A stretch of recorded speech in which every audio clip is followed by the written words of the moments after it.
don't know. Hey, wait a minute. Is Amberly here? Amberly? She passed away. What? You did what? I shot her. Okay, hold on. Come here. Where is she? Come inside. This is Tommy Joe Powell.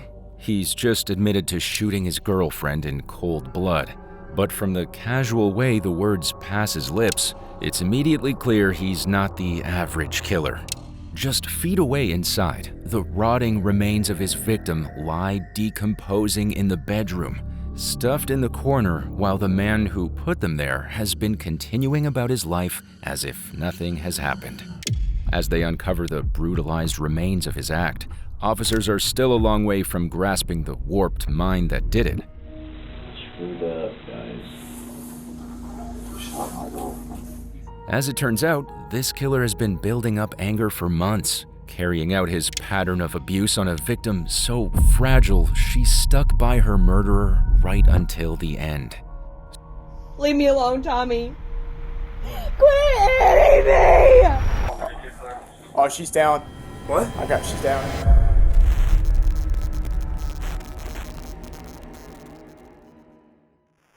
It's December 2022 in the slow, suburban town of Independence, Kentucky, as the dust settles at a troublesome residence. The address is home to Amberly Harris and Tommy Powell, a couple who have been living together for around 2 years, despite some serious issues behind the scenes. 32-year-old Amberly has been holding down employment at an Amazon fulfillment center, working to provide for her 3 young children. However, since beginning a relationship with 55-year-old Tommy Powell, her friends, family, and coworkers have begun to become concerned, reporting that the couple's toxic relationship has been taking an ever greater toll on Amberly's mental health. On December 15th, after noticing Amberly has been absent from work for the past week, her employer makes a call to local police, expressing concern for her safety. The reason for my call is we have an employee that has not reported to work in almost a week. I wanted to initiate a well check. Hours later, officers arrive to perform a welfare check, completely unaware of the horror they're about to uncover. I don't know.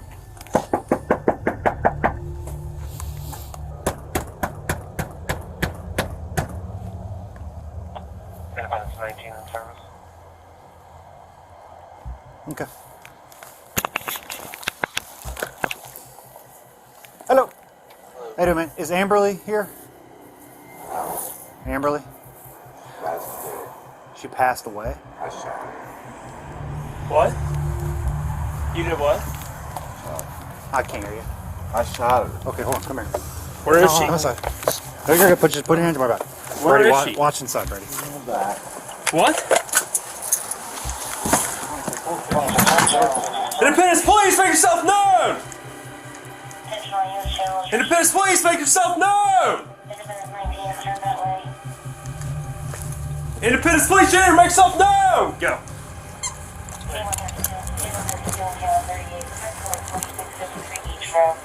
Watch your footing. Watch your footing. Clear in here, Ruggy. Huh? Clear. Independence Police, here, make yourself known! Make yourself known. Go. Oh, she's down. What? She's down. There, on the floor beside the bed, lies the evidence of the homeowner's confession.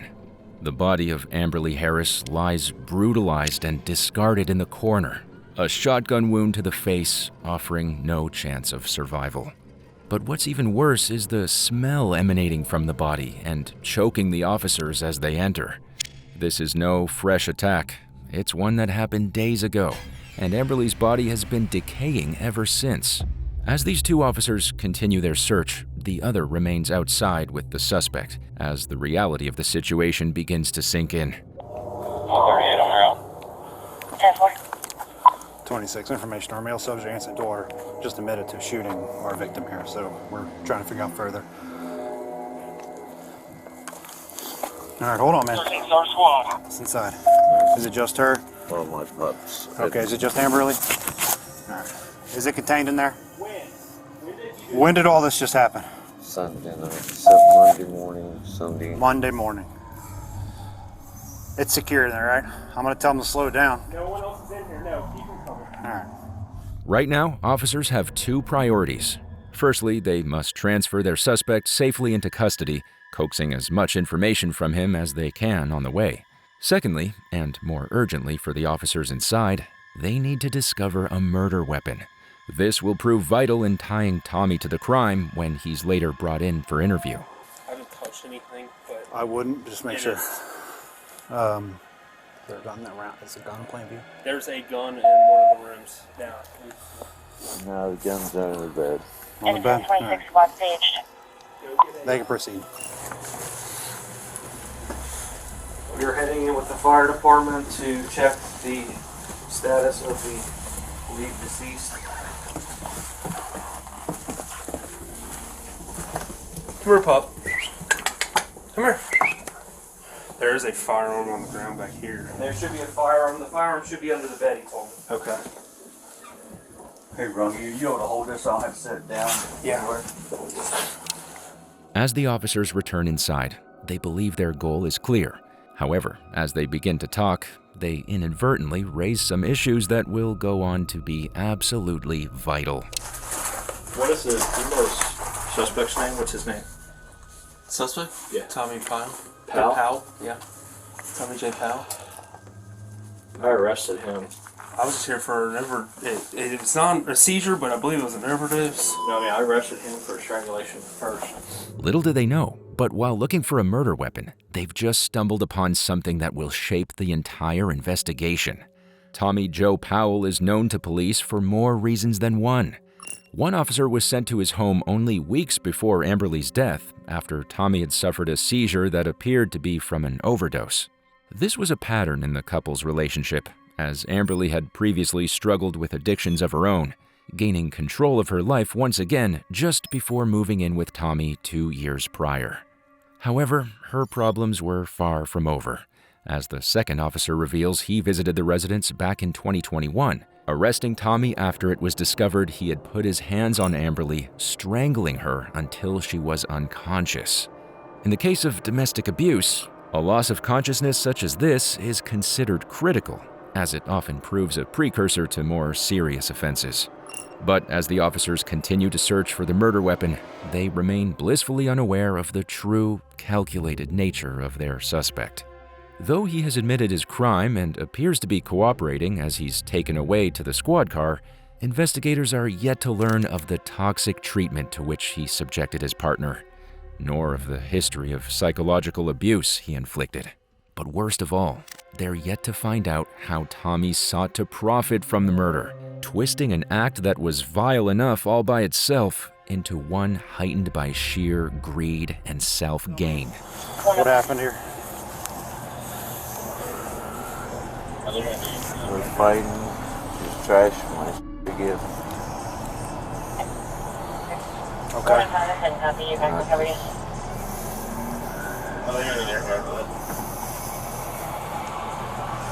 Independence 26 on Tuesday. Sunday morning. What started the fight? Trashing my. What was it? What was it?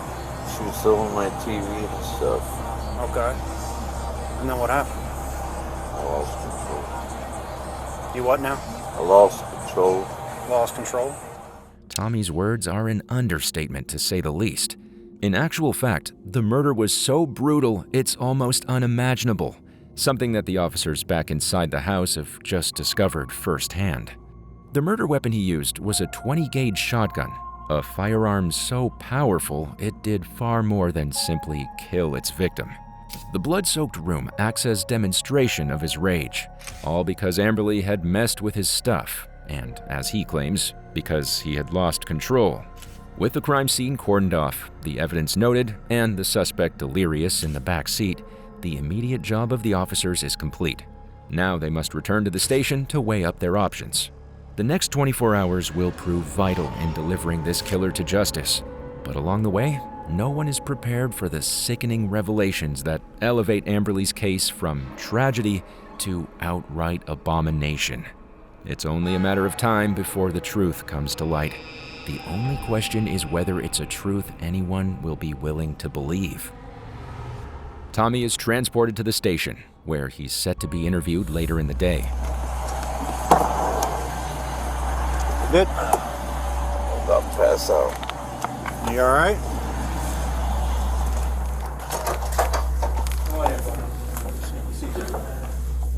Tommy is brought into an interrogation room where two deputies sit down to run him through the murder. Okay. So what's your name, brother? Tommy Powell. I'm Detective Strine with the Independence Police. This is Detective Young with Ellesmere. Okay. What's going on? You shot your girlfriend? So who's she? You say you shot her. Who's her? Amberly Ayers? Harris. Okay. Who's Amberly Harris? My girlfriend in the apartment. How long were you guys together? 2 years. 2 years. So what prompted you to shoot her today? Or when did the shooting take place, actually? It took place Sunday? Okay. What happened Sunday? Trash. What kind of shit do you got that she trashed? I got a big screen TV. She trashed. Okay. She trashed the house. Was it over money? Was it over... She hits on me all the time. She hits you all the time? Are you hurt right now from any injuries that you sustained from her? That's where she stowed me down. Where she threw you down? Was she a big girl? Have you talked to a doctor or had any medical attention provided for that? I've been too scared to leave my place. You've been too scared to leave? Why is that?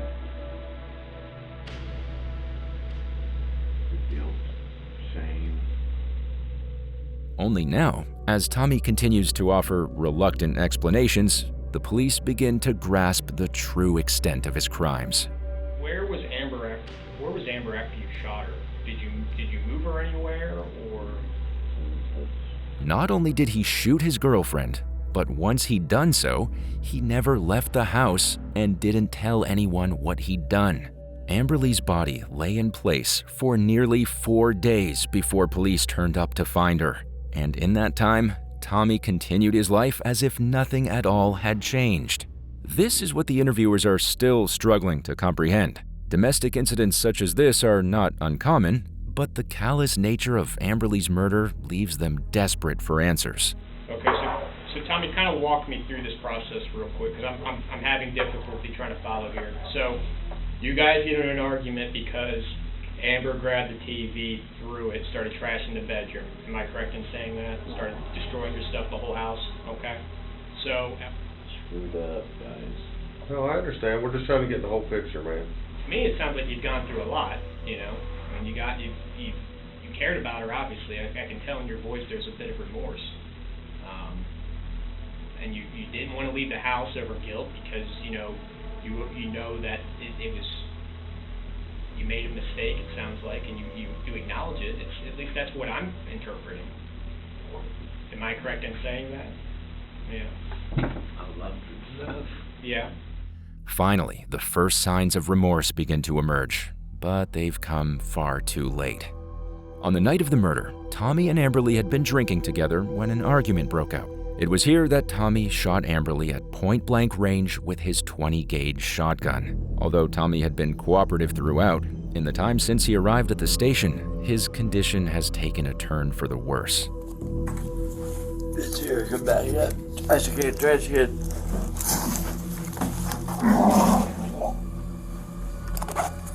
Tommy claims he's suffering from COVID and that he's been unable to see a doctor since Amberly's death. Medics are brought in to check on him, and it's clear he isn't getting any better. So you've been feeling bad for about 6 days, you said? When you say you've been feeling bad, what do you mean by that? For the officers, this brings an opportunity. They now have a chance to question Tommy on his substance abuse. Me and Detective Young earlier, you take some medications. What medications are those used for? That's good. Seizures? Sure. You've been having a lot of seizures? The VA, or Department of Veterans Affairs, is a healthcare system for military veterans. Just as the officers recalled earlier, Tommy, a former member of the U.S. military, has been suffering from seizures since being discharged. Since his condition seems to be deteriorating, the medical staff can't take any risks. My partner's going to bring our cot in, and we're going to help you transfer over to that, and we'll take you to Edgewood for an evaluation, okay?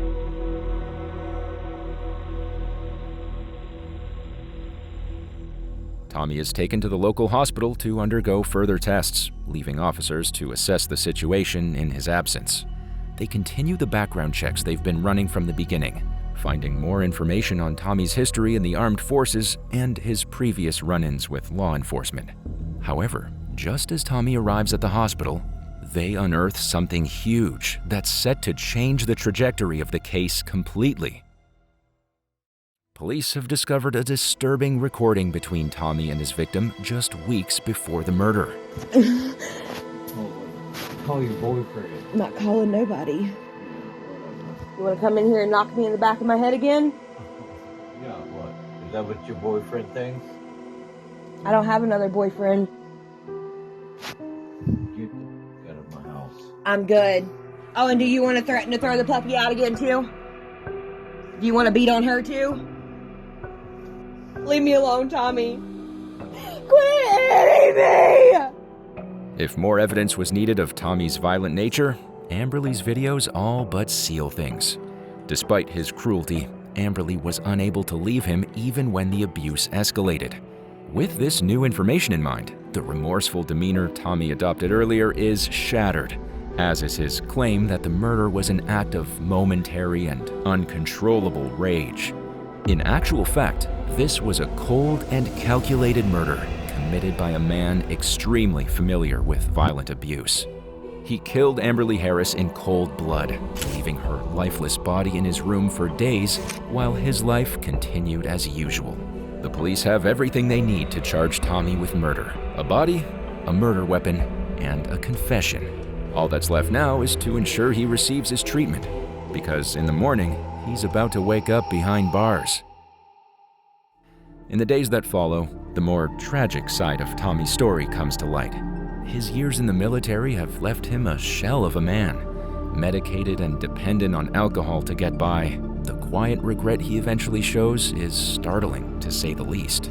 Yet at the same time, the brutality of his act is inexcusable, and his actions have torn an innocent woman from the world. Above all, the insurance policy he took out before Amberly's death moves the case beyond a reactionary killing. On September 19th, 2023, Tommy Joe Powell is sentenced to life in prison for the murder of Amberly Harris, with his guilty plea removing the need for a trial.